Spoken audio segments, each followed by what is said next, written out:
As long as I've been alive, there's existed a battle between what I want in the moment and what I need. And it transforms, it takes different shapes, but its impact is always felt. And so the question remains, in spite of the option to concede the temporary way out, are we willing to endure the now for a beautiful forever? Commit to that delayed gratification? Hold off just a little longer, do a little more. See, every time I hold the line, every time I refuse to give in, the victory tends to be just a little sweeter.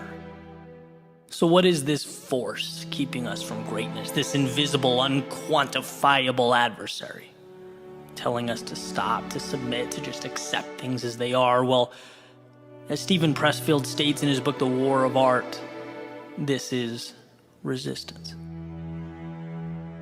The ego in disguise, it's the desire to stay the same, pushing us away from the very action necessary to obtain what we truly want, not in the moment, but in our souls, our true reason for being. After all, progress is happiness. So we follow this train of thought. The next logical question must be, well, can we control this enemy, this resistance? As it turns out, not only is the answer yes, but one's ability to do just that makes all the difference. We can harness that demon that lobbies so hard for the status quo. We can learn to laugh every time it throws a fit when we attempt to change ourselves, our situation, our environment. It can be told no. In fact, Pressfield states that people who live free lives have learned to master themselves. People that can't master themselves will find someone else to rule over them, whether it be excuses, critics, or other outside constraints. See, the key, the answer couldn't be simpler. It's not easy, but it's simple. Show up. And as a writer, I really resonated with this line. The hardest part isn't writing, it's sitting down to write. It's arriving. And now life can flow through you. You're able to be that messenger that carries the divine so that it can be shared with the world, distributed to the masses. But you must first say no to that voice proclaiming that it's not important, that it doesn't matter. You must tear down the idea that you're not good enough. Walk up and sit in that metaphorical seat, whatever it is for you. Begin speaking, writing, painting, analyzing, constructing, devising, but you must sit down and begin. That is the essence of the war of art. The war that is you versus you, that resistance. Proclaiming that your next move is too little to matter, that the same is the best. But you have to see beyond what's in front of you. It's why the author is so adamant about not giving in, saying if you cave in today, you're twice as likely to cave in tomorrow. It's like talking to a telemarketer. You cave, you give an inch, and it's over. See those little decisions, the ones we're so inclined to overlook, the ones we say, we'll come back tomorrow, they're insignificant. That's essentially making a hole right through the center of a dam. Eventually, the entire thing is coming down. But the good news, those same little decisions are within your grasp. You can own them, master them, and ultimately master yourself.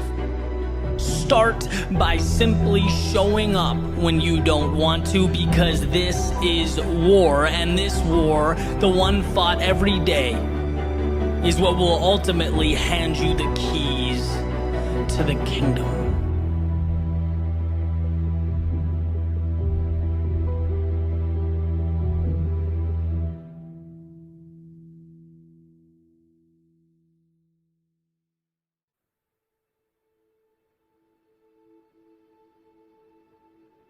It's been almost 2 years since I first read it, and still the main idea from the book, The Courage to be Disliked, by Ichiro Kishimi, deeply resonates with me. The idea that being happy is essentially dependent upon the courage to be disliked. And at first, it might not seem like the two, would ever be related. Happiness and being disliked, an odd pair. Maybe even seemingly counterintuitive. Until you realize that happiness comes from such a personal, authentic place that allowing the expectations of others to chart your course means that you'd probably never arrive there. You have to do what's best for you. And doing what's best for you is going to create a divide somewhere. Why? Because everything creates a divide. Everything is subjective. I knew I wanted to dive into this topic, but wasn't sure the best way to do it. So the other morning, I was trying to think of like an objective truth. Something that no one could disagree with. I was sitting on my balcony and pointed up towards the sky. Thought, let's start there. Simple as it gets. Hard to refute that, right? I am pointing up. Then I remembered we're floating on a globe, a giant sphere. There is no up. Up is perspective. Everything is perspective. What's the difference between 1 and 2? Some might say it's 1. But technically, there's infinity between 1 and 2. You can have infinite decimals. 1.9999 goes on forever, right? Point being, there's subjectivity when we drill down into even the seemingly obvious truths. Now, the value here is not to go running around, arguing with everyone that there's infinity between 1 and 2. No, there's certain aspects of society that we must adhere to, otherwise we couldn't function together, right? But it's simply to show that you following the path you believe is right for you cannot be rightfully assessed by someone else. It's to place trust in your internal personal judgment. And when people don't understand your infinity, that doesn't mean it's wrong. And by the way, I don't have blinders on to the fact that it's hard to do. In many ways, it goes right up against our lizard brain biological wiring, right? Where fitting in equates to survival and ostracization becomes a death sentence. But we are, fortunately, beyond that. It's in our interest now, and in fact, I think the courage to be disliked is a critical lifelong journey. I'm better at this than I was 10 years ago, no question. But do I still have a ways to go? Absolutely. There are still things I'm working on every day to let go of. I remember reading in Jefferson's biography about how it was so hard for him to be demonized in the press all the time that it almost dissuaded him from jumping back into politics before his presidential run. Being attacked is a hard thing.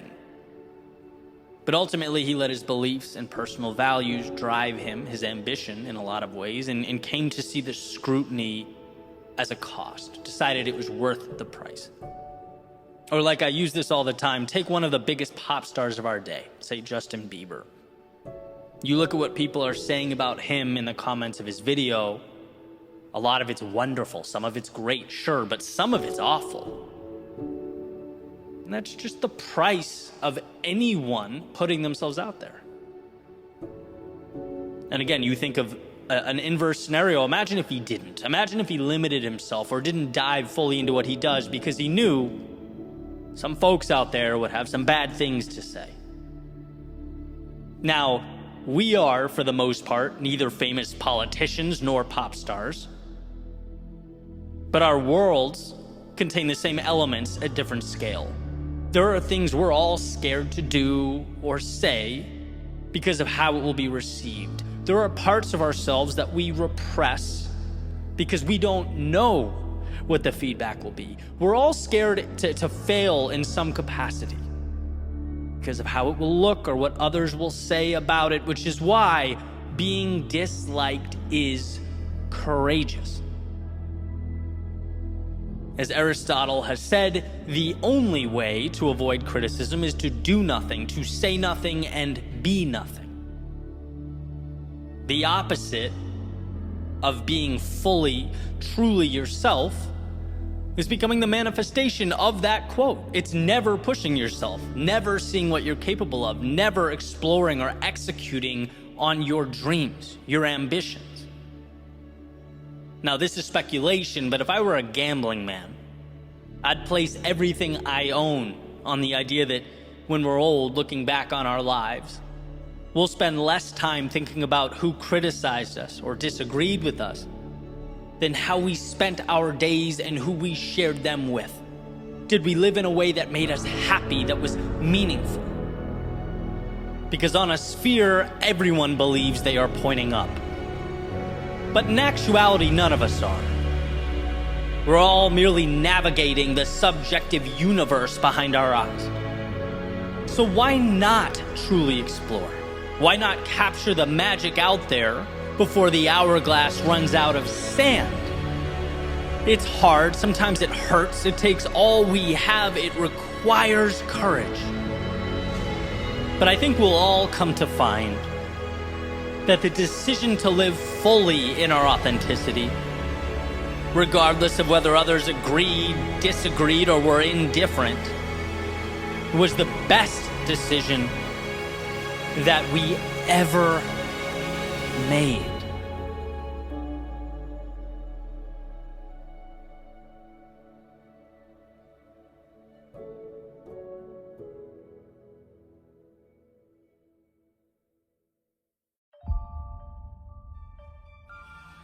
You don't have to be perfect. You have to persevere. And they are wildly different. One is a limiting belief that because things are not exactly how you'd like them to be, you've lost. And the other says, look, things will never be exactly how you'd like them to be. So buckle up and make art of the chaos. There's something to the notion that the last one standing gets the prize. Why? Well, because when life presented obstacles, he became a capable navigator. When life became convoluted, she learned to break complex things down into manageable things. When life indicated that his work wasn't enough, he learned not to take it personally, but rather to evolve.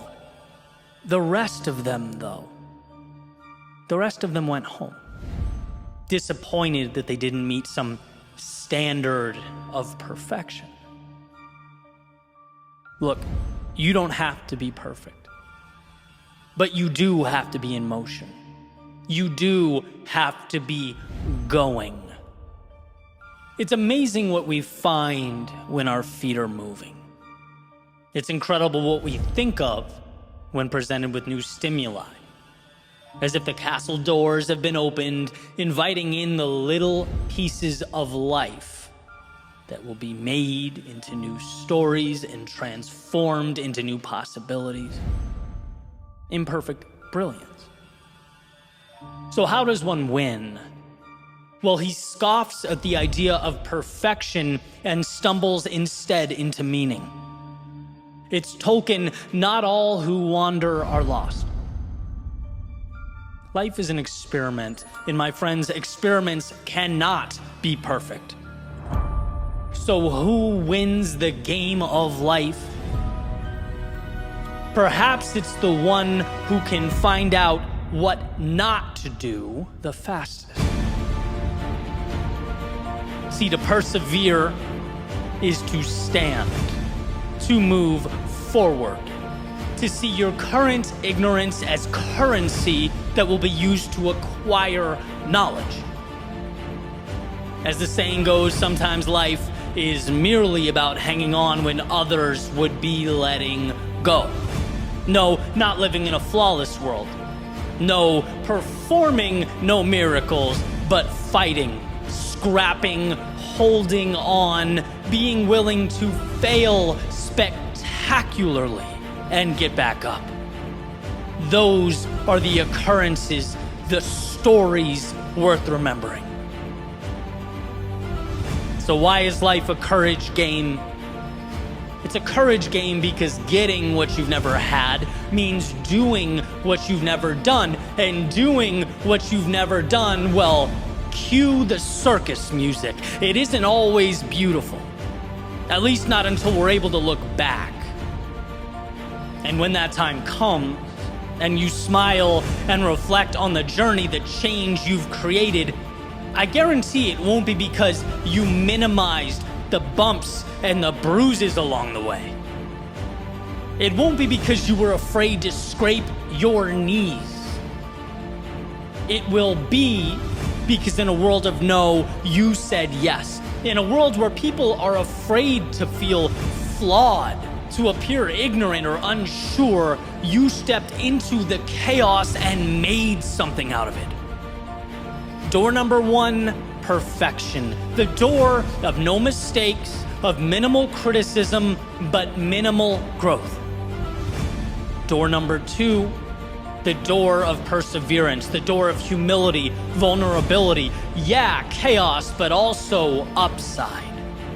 And so the question remains, which one will you walk through? Which step is going to mark the beginning of the rest of your life?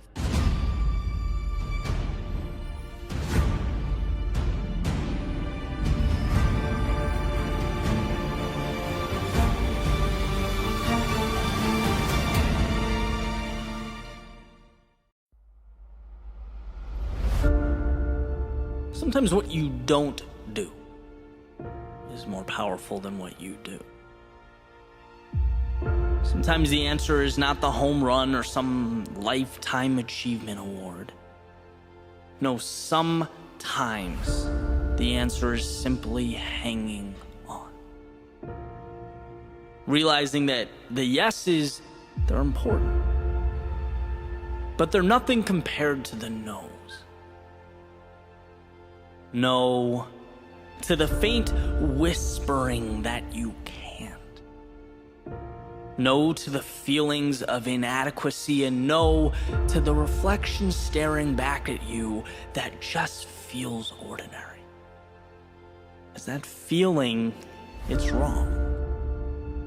And what this means, as I was once told, is that success is not always the spectacular. Sometimes it is simply hanging on when others would let go. When the world would hear that same faint whisper and bow down because, oh, we all hear it. Life is not a movie. There is no fixed ending. And where there are unknowns, there is fear. That's not rocket science. Unknowns equal fear. But if I may, let me explain something. Because where there is fear, there is also something else. And that something is opportunity. Like a curtain that must be pulled back, an ocean that must be crossed, or a toll that must be paid. While you dance to melodies of songs unwritten, and are led by the characters in stories untold, this is not a game of the miraculous. This is a game of self-belief. A game of not personalizing the people that are going to let you down. The days that will bring you to your knees. It's not feeling inadequate when you swing and miss, because you will. And I hope you do. I hope you do, because each swing makes you stronger, and each loss makes it easier. Easier to say no to that ship that wants to bring you right back to the port you left from. How comfortable, how safe, how secure it would be. But just like fear and opportunity are one and the same, so are safety and regret. A concession, a wolf in sheep's clothing, and they are a lot of things, but they are not you. So forget about the grandiose. The magic is not in the moon. It's in the staircase that takes you there. Each step, each battle, each time you fall, smile to yourself and carry on. Because the difference between average and exceptional is the ability to make a single decision. The decision to hold on. To stand firm when the people around you turn back. To believe in your foundation when the walls close in. It's running a race with eyes fixated on each step. Not on the finish line. No, the finish line doesn't do anything but distract. It reminds you of the road to be traveled. Your job is not to make a finish line appear. It is to say yes to the step in front of you and no to everything else. See, anyone can take one step. Anyone can progress 1 foot. Races, journeys, life is simply a culmination of those steps, a culmination of little decisions to not let go. So when your arms shake and the voice in your head screams, when your thoughts beg you to stop and your mind starts to rationalize the possibility of surrender, remember that big things are broken into little things. Minutes are merely seconds. Mountains are merely rocks. And success is simply hanging on when others would be letting go.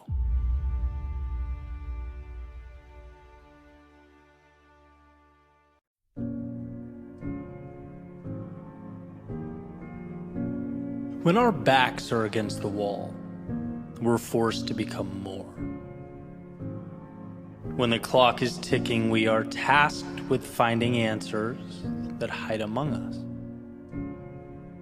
It's in the darkness we find light, and while lost, we find ourselves. The paradox of life is that from our pain comes our purpose, our evolution, and our greatness.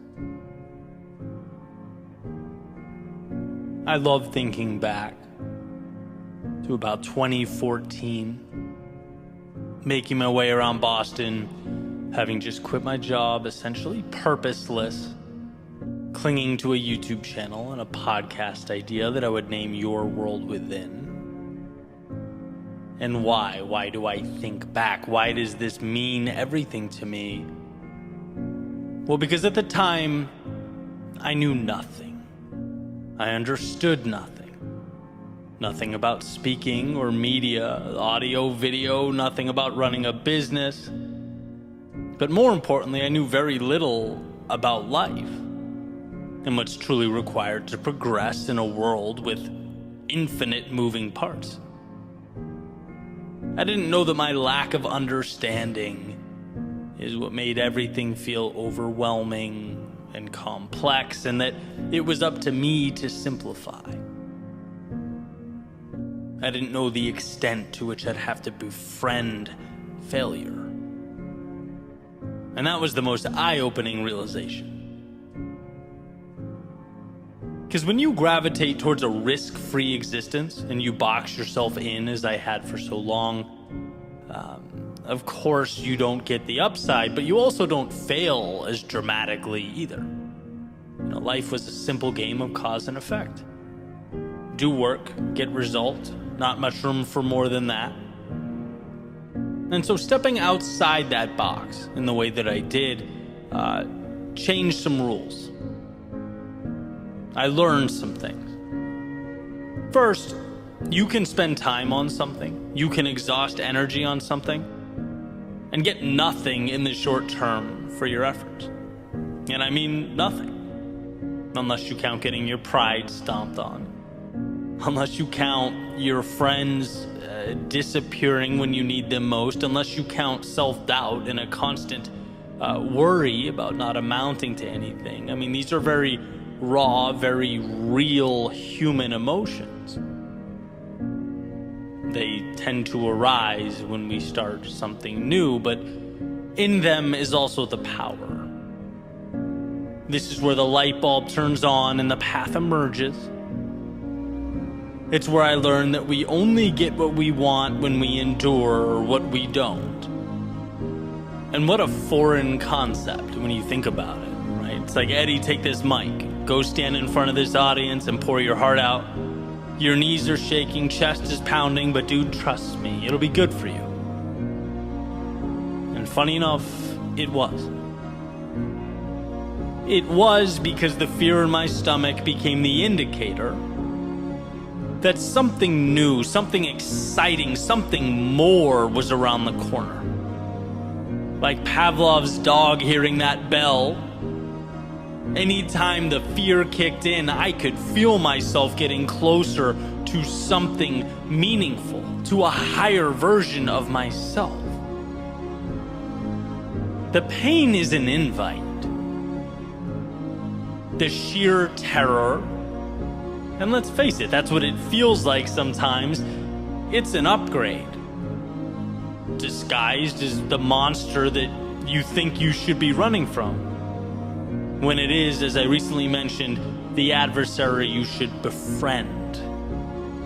We have to change our relationship with discomfort because our initial understanding, the one that comes stock in our minds, is never sufficient to build anything of significance.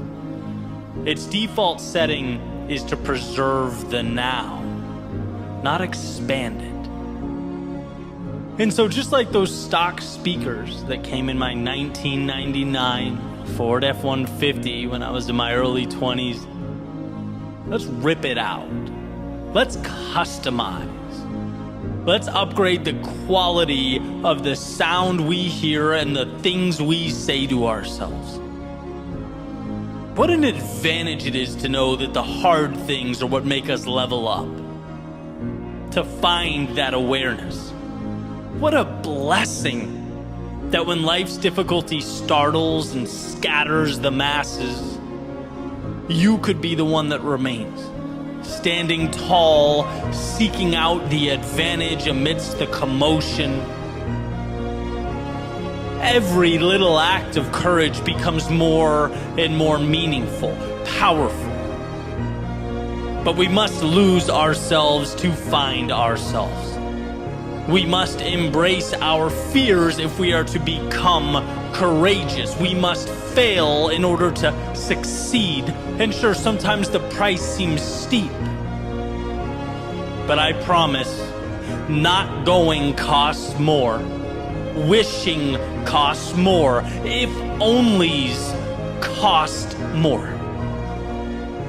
So maybe for you it isn't a YouTube channel or a speaking career. Maybe it's something totally different. But it is something. And should you bring yourself to pursue that which your heart pulls you to pursue, you'll have those moments of defeat where you're mad at yourself for leaving the comfort and safety of your previous world. You'll have times where you have no idea what to do, where you feel alone or stuck or unsure. The difference will be whether you see this as the invite you've been waiting for or the reason to turn around and settle for less. That's the question. How do you internalize all that emotion that will feel like it is consuming you? I couldn't believe how strong that temptation was to go back, nagging at me every day. Just come off the edge. Just be comfortable again. But as my old coach would say in college, when we're doing wall sits or something physically taxing, 15 seconds. You can do anything for 15 seconds. And isn't life just a culmination of 15-second windows? It's compartmentalizing the process. It's turning the difficult into the advantageous. You have the ability to not think like everyone else.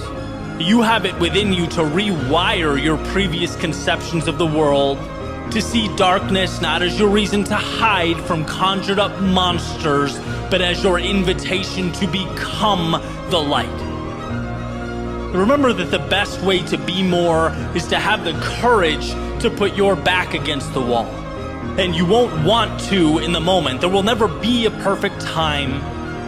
But committing to that vulnerability will release from within you the power, the strength, the greatness that has been for so long tucked away. By moving into the chaos, you are simultaneously creating the calm you always dreamed of. You're realizing the possibility that just needed the door left ajar to make its way into your world.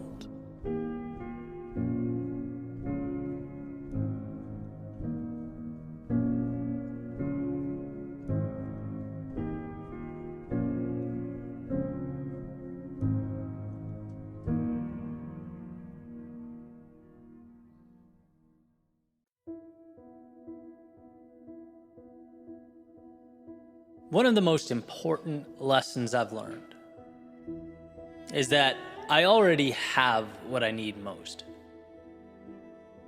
Now, as I unpack this, think of it not in a fluffy, sort of you're magical just the way you are context. And instead, let's look at it through a truly practical lens. Hey, life is about connecting dots. And I personally believe there's a way to make almost anything happen.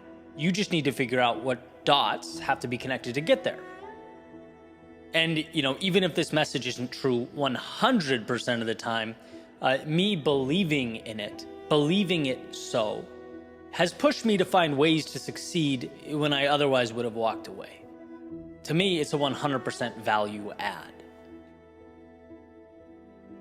So let's dive in. Let's say you're currently going through a rut in life, just not feeling good about yourself, how things are. Okay, we've all been there in some capacity. You might think about your ideal life and think, well, I have none of that. I have none of those things. I'm not any of those things, right? That's just a different world altogether. And when you look at it in one giant leap like that, you're correct. But again, your job is not to wake up tomorrow and be perfect. Open your eyes and be a god or goddess. Jump out of bed with a PhD and have your life all figured out, right? No, there's none of that. Your job, and this is the point here, is to simply connect dots from one little thing to the next. So again, you're stuck. Let's say theoretically, the road to something better starts with energy. Having to feel good, right? Otherwise, doing anything is difficult. Feeling good, feeling energetic is a baseline. So draw a dot at waking up at a reasonable time, right? Breathing in the morning air, letting the sun hit your face as it comes up in the morning. Boom, dot connected. You did that. You're a little bit better. Next, make a dot at groceries. What are you taking in? How are you fueling yourself? Make a few changes that will have you feeling good about how you are taking care of your body. Boom, you just connected another dot. Next, dot at gym 3 days a week. You get the point, right? These little changes, you're starting to feel like a different person. And you can see how this upward spiral works. None of those three things was a monumental transition. They were small, manageable tasks.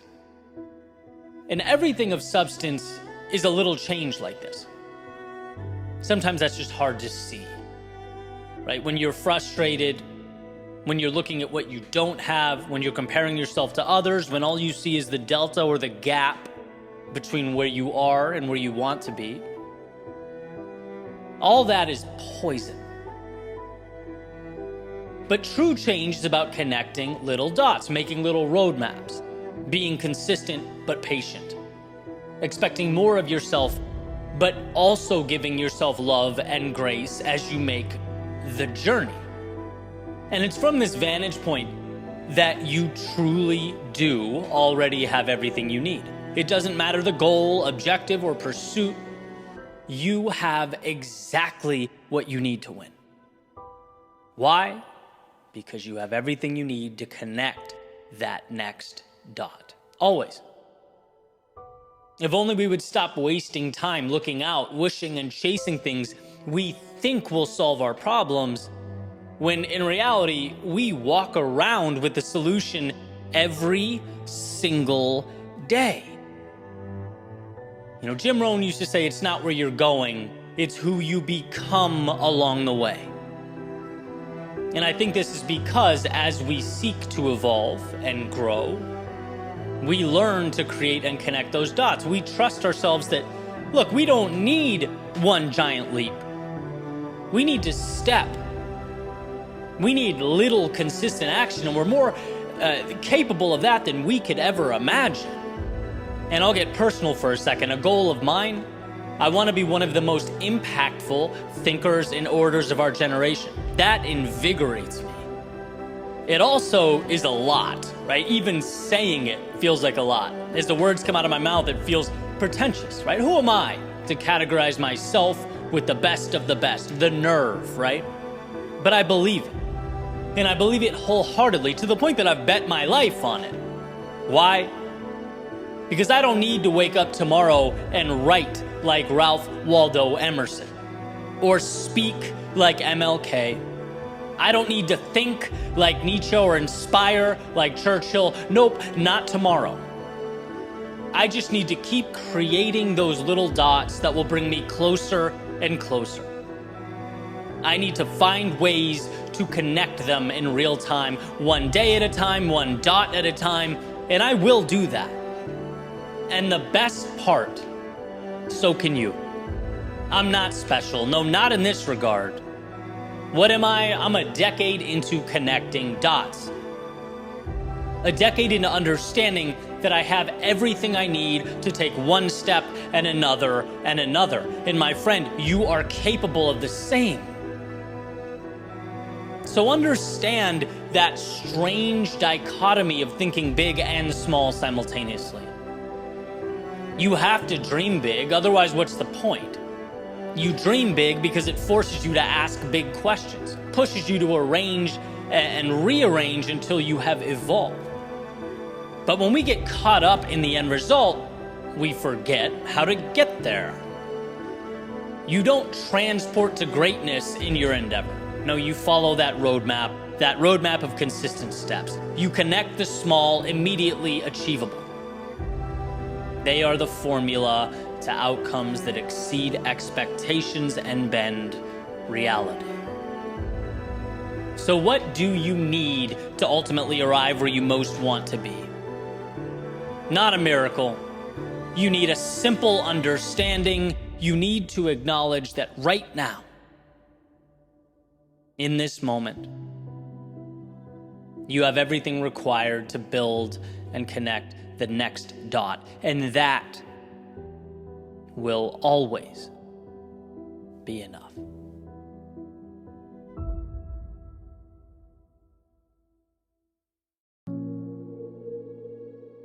What if those less than ideal things in our lives, right? So our limitations, our constraints, the aspects of life we consider to be, a bad hand.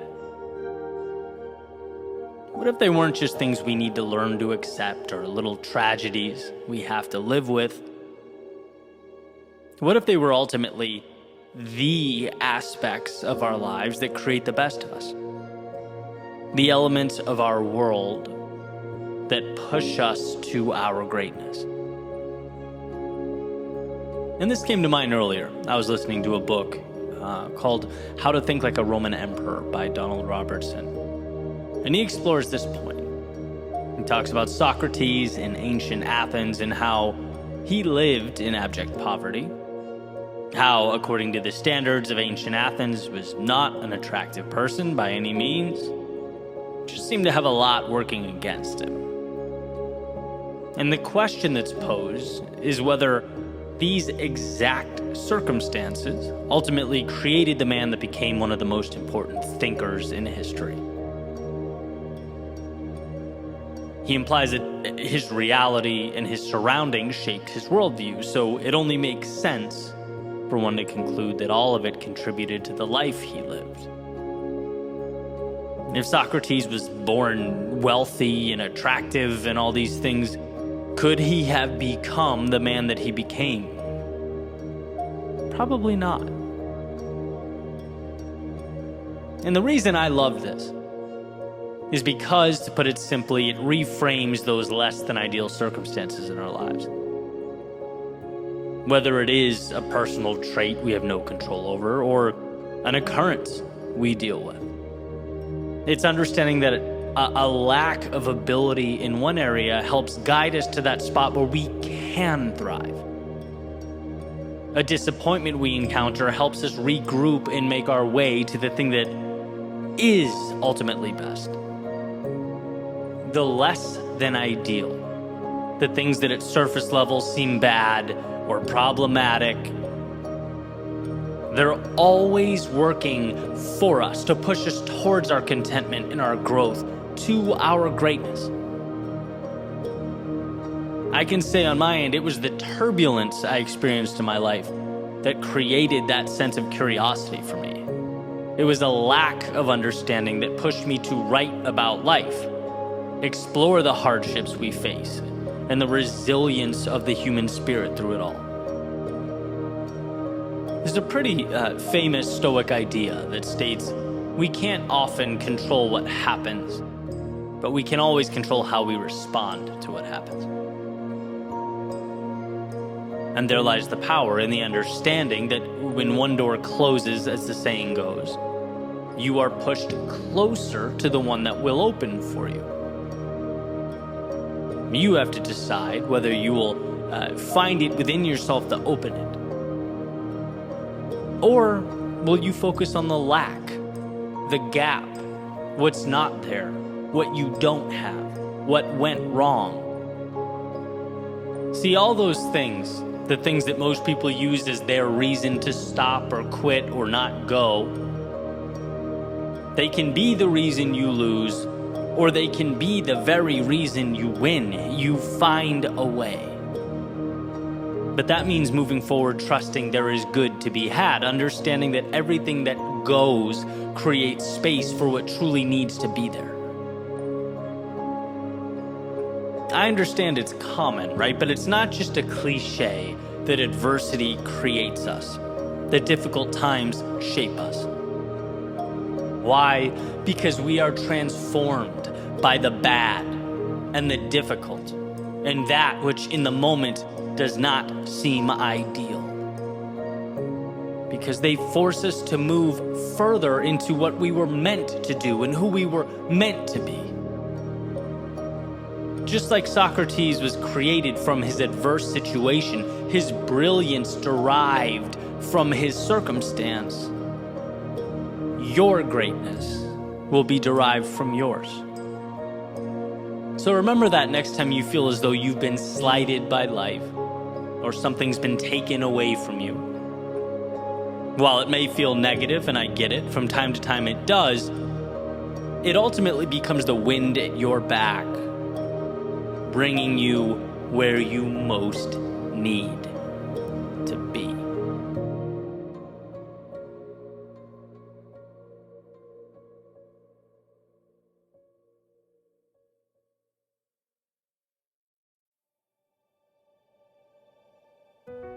There's a connectedness that I want to call our attention to, a connecting of dots.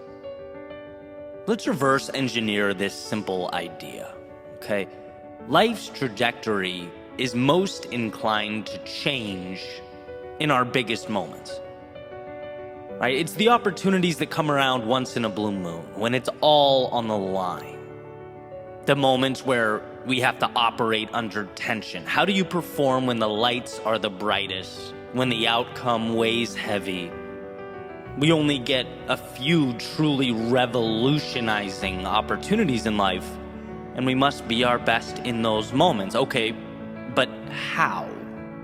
That's the million-dollar question. And as far as I'm concerned, the answer is in the mundane, the boring things. The answer is in repetition of the tiny steps that stack up again and again and again. See, a lot of people can picture the big opportunities, right? A lot of people dream of having the ball in their hands down by 1 with 3 seconds left on the clock. But they're not at their gym. They're not chipping away at their physique or their health. They're not studying the ins and outs of the game. Nah, that stuff's boring. Just give me the ball with the game on the line, I'll figure it out, right? Except that's not how the world works. My friends, as the saying goes, confidence is earned. I want to tell you about a wall in my studio, a blank wall. And as I've moved over the years, it's changed color, it's changed shape, but it's always been there. And it's heard me speaking directly to it for thousands of hours at this point. It's seen me stand up, put a rug in the center of the room, and talk to it like it was an audience at Gillette Stadium, again and again and again. Not because it was fun. No, it was tedious and, to be honest, sometimes annoying. But look, if we're reverse engineering those once-in-a-lifetime opportunities, what I always knew was that I'd be ready, because that one opportunity isn't really about that one opportunity. It's about all you've stacked up along the way, all you've built. It's enabling the mind, when you walk on stage and the lights go on, to think, oh, this isn't special. This is just muscle memory. I've already paid the price. I've already won. I've already suffered, lost, learned, and grown. This is just where I collect my prize. And so, my friends, I ask of you, what is your equivalent of my blank wall? Where are you creating those reps? How are you building yourself up? So that when those fleeting opportunities do arrive, you don't get worked up. You don't ask anything of yourself that you're not equipped to give. You simply smile and think, I've earned this. This is who I am. And now, the world will finally see.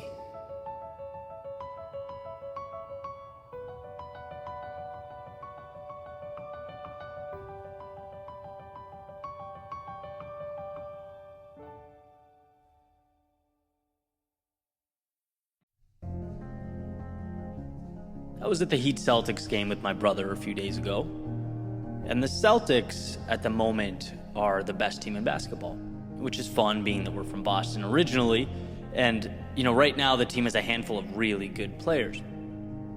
But one of them, Jason Tatum, has essentially separated himself as one of the most dominant players in the game, right? He's a superstar. And as we watched him play from the stands, we were talking about a narrative that I don't hear mentioned a lot. And maybe it is in basketball circles, but I don't hear it much out and about. I think it's incredible. It's the fact that Boston's general manager at the time, Danny Ainge, saw value in Tatum way before everybody else. Now, don't get me wrong, he was always elite. But the Celtics GM saw superstar potential in Tatum to a much greater extent than everyone else, right? In fact, in the 2017 draft, the Celtics had the first overall pick. And, for those unfamiliar, it's usually pretty obvious how the first handful of picks are going to go, right? The players are all ranked before the draft, and the team with the first pick is going to select the first best player, obviously. The team with the second pick is going to select the second best player. And while it was sort of known that Tatum was the agreed upon third best player in the draft, but the Celtics didn't want number 1 and 2. Even though the scouts and draft boards and, the talking heads all around the country saw them as better, right? So here's Danny Ainge with that coveted number 1 overall pick, which in basketball is so valuable. And he's like, I don't care. I want the guy who's projected number 3, right? So he trades down. He gives Philly his number 1 pick, basically saying, hey, if the guy I want is going to go third anyway, might as well trade away the first pick and get a little extra value, right? And still get Tatum at number 3. And that's exactly what they did. And here we are, watching him as one of the best players in the game. And by the way, the guy who went first overall is relatively underperformed given where he was picked. The guy who went number 2 overall, same, has been up and down, constant injury issues. And I look back at how that played out, and I just think like the pressure, the weight of having this coveted pick and being like, no, I don't want it, right? The guy that I want is number 3, right? Being so confident that you see value where others don't. It's hard to do that with conviction. So I look at this, and sure, he made some mistakes, as all GMs do. You can't predict the future. It's a numbers game, right? But the ability to spot value, particularly in places others seem to disregard, is what I see as the difference between excellence and mediocrity. Life is always trying to give us the equivalent of a draft board, right? In some capacity. It's like, here's what's normal, here's what's projected. Number 1, 2, and 3 options are the quote-unquote best options. And for the most part, sure, it's a decent guideline, but it's not enough. It's not enough. I think we need to train ourselves to be asking, yeah, but where is the move that manifests into that game-changing difference? Where in my life is the move that pushes me over the top, the action that sets me apart?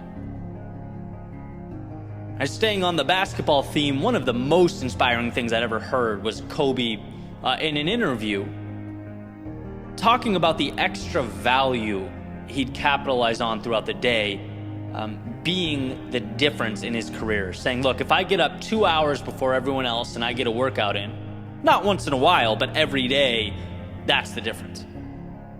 Why? Well, in a week, it's nothing. In a month, it's not much. In 6 months, it creates a gap. In a year, that's quite the advantage. In 5 years, you're not even on the same level. In a decade, he is now untouchable to his competition.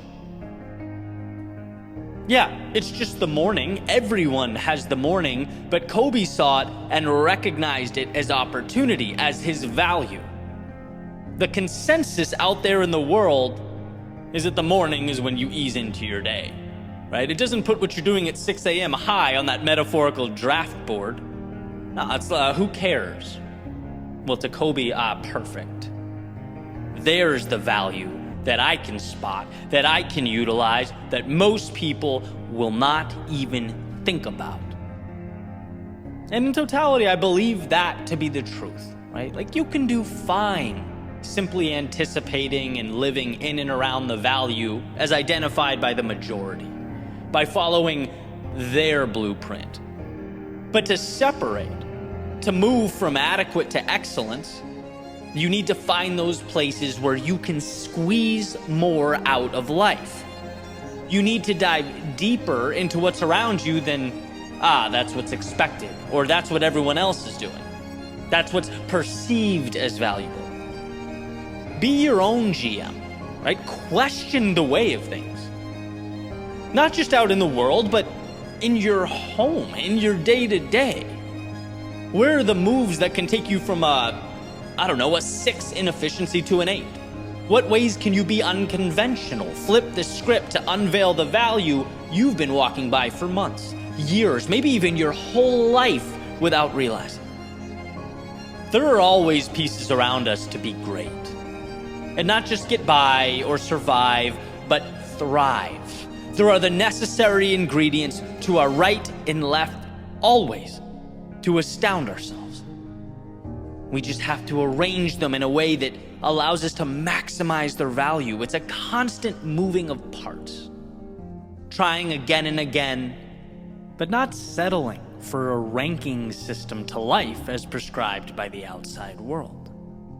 There's more if you're willing to find it.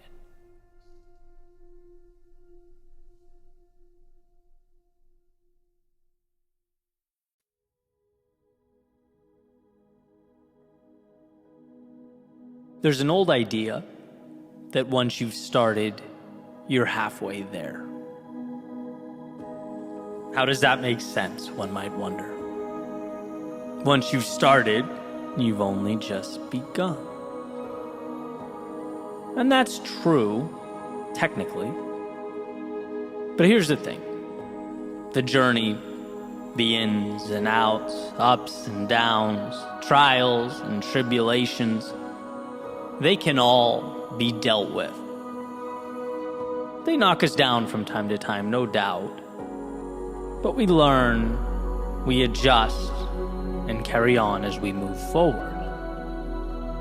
Most success stories, they're crushed, not because of that adversity along the way, but because they never begin. They never take shape or materialize.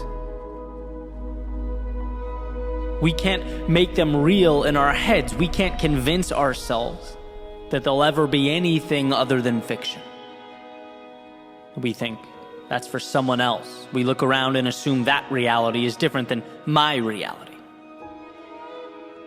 And overcoming this mental constraint is always the most challenging step.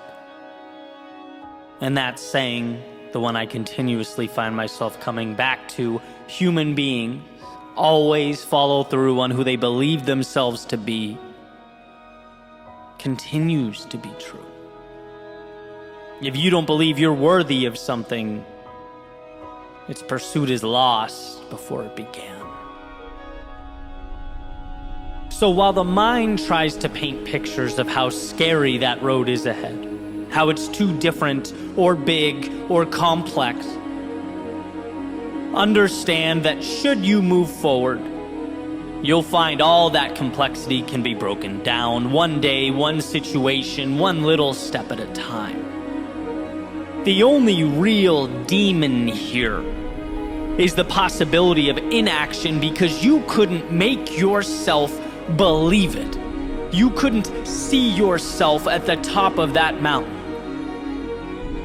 And so, the front door was never opened. Emerson says, hitch your wagon to a star. A beautiful reminder that that star is proof your dreams are real. And only as real as the conviction with which you move towards them. Green light your own glory, your own contentment. Because contrary to what we might think, no one comes up and bestows that upon us.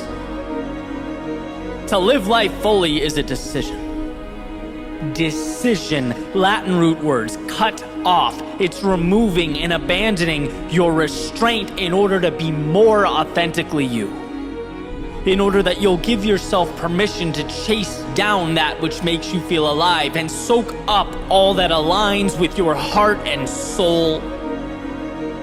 Once you start, you're halfway there.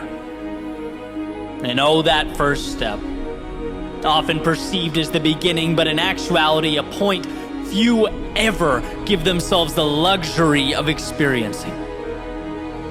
Step 1, believe it's possible.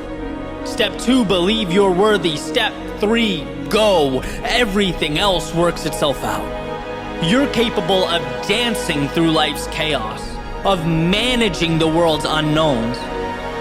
So know that, understand that, but most importantly, be one of the few who gives themselves permission to experience that. And it starts now.